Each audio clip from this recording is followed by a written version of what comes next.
Agradecemos a nuestro invitado por mantenerse en contacto con nosotros. Jorge Creynes nos acompaña, es periodista, analista de política internacional, especialista en temas del Medio Oriente, director del portal pulsodelospueblos.com. Acá se encuentra con nosotros. Jorge, ¿cómo estás? Buenos días.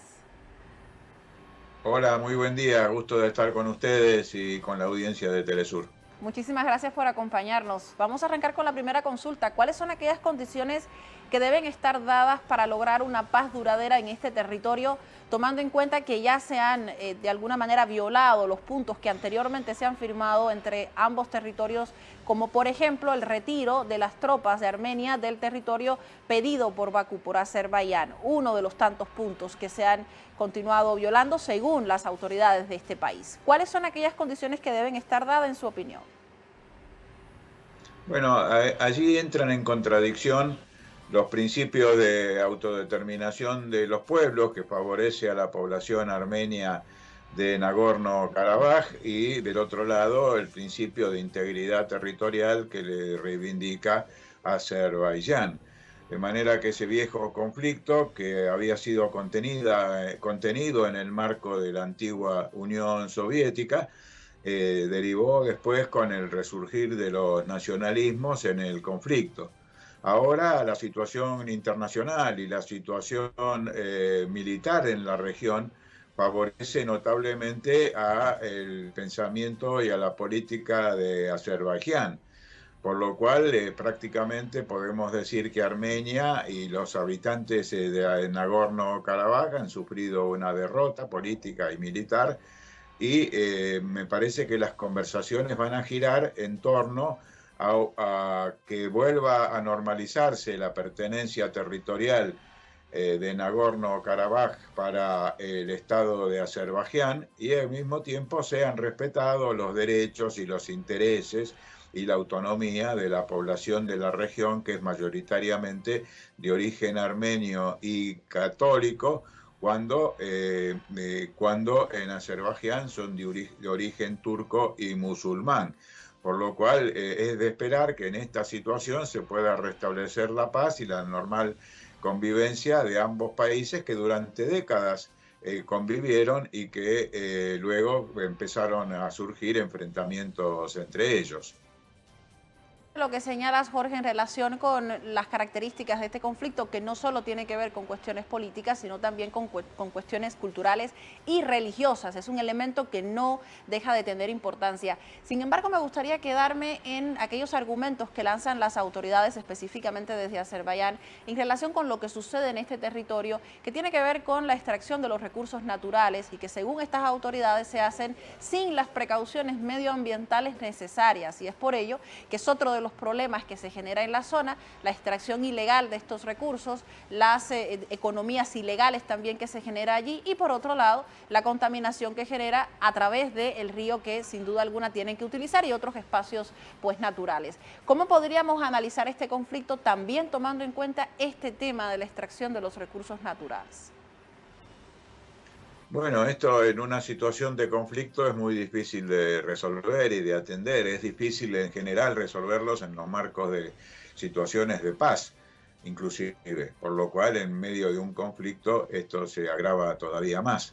Me parece que si logran un acuerdo fundamental en los temas de soberanía y de integridad territorial azerbaiyano y de autonomía y aceptación de los derechos y particularidades del pueblo armenio de Nagorno-Karabaj, se pueden encontrar soluciones también a los problemas del medio ambiente.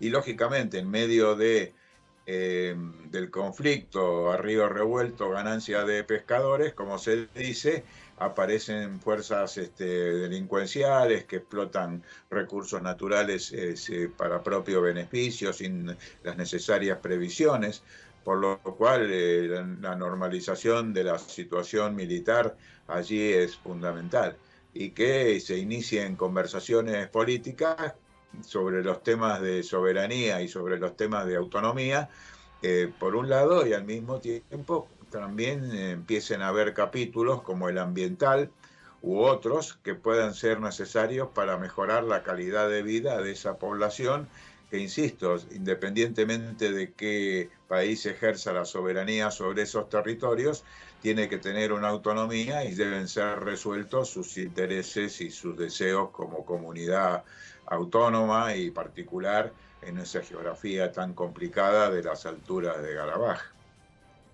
Se le deben también respetar sus derechos humanos y les deben dar pues todas las condiciones necesarias social y políticamente para convivir en este territorio. La tercera pregunta, Jorge, tiene que ver con la presencia allí de las fuerzas rusas, de las tropas rusas, pero también con esta mediación que están logrando pues hacer para buscar un proceso de paz definitivo. ¿Cuáles serían la calificación o cómo podríamos evaluar la presencia rusa allí, no solo tomando en cuenta los intereses del país, sino también cómo entenderlo desde la misma mirada que le realizamos al conflicto entre Ucrania y Rusia, que partió de cierta manera también de un pedido de aquellas regiones adheridas a Rusia por un referéndum en el cual la gente decidió adherirse a ese territorio? ¿Cómo podríamos entender desde esa perspectiva la presencia rusa en este territorio? Bueno, oportunamente ambas partes en conflicto, Armenia y Azerbaiyán, habían aceptado la presencia rusa interpuesta entre las Fuerzas Armadas de ambos países en conflicto. Y esas fuerzas se mantuvieron allí durante largo tiempo. También hay que decir que hubo una intensa labor diplomática de Rusia, que la mejora de las relaciones entre Rusia y Turquía, por otra parte, favoreció todo esto. Y que el giro a favor de las políticas de Estados Unidos y de Occidente del actual gobierno armenio contribuyó a aislar aún mucho más a ese país y a debilitar su fortaleza política, diplomática y militar. De manera que estamos ante una situación que favorece, incluso allí está el presidente Erdogan de Turquía planteando un encuentro entre Rusia, Turquía, Armenia y Azerbaiyán para ir resolviendo con ayuda de esos países el conflicto existente y los problemas pendientes que deja. De manera que, bueno, las fuerzas rusas han estado allí. Últimamente ha habido un incidente donde de las fuerzas de paz rusas fallecieron algunos integrantes. El presidente azerbaiyano pidió disculpas al presidente Putin. Y todo esto tiene que ver también con el giro pro-occidental del actual gobierno de Pashinyan en Armenia y con la relación del gobierno de Azerbaiyán con la ruta de la seda china y la inclinación a tener un comercio y unas relaciones importantes con China, con el grupo de los BRICS, la Organización de Cooperación de Shanghái y por supuesto también con Rusia. Jorge. De manera que en un momento... Sí. Es un momento importante, sin duda alguna, que se juntan diversos elementos y es por ello que el tema se nos hace mucho más vasto cuando unimos estos elementos de coyuntura, de contexto internacional. Le quiero agradecer por sus consideraciones para nuestro espacio y por su tiempo para nuestro reporte 360 esta mañana. Bueno, muchísimas gracias a ustedes. Un gran abrazo. Muchas gracias, el placer siempre es nuestro. Seguimos con más información y lo hacemos con el reporte en vivo y en directo sobre lo que sucede con esta visita de Bashar al-Assad a China. Pues allí se encuentra pues desde el lugar, desde uno de los espacios donde se maneja la información en vivo y en directo, Hisham Guanus, listo para darnos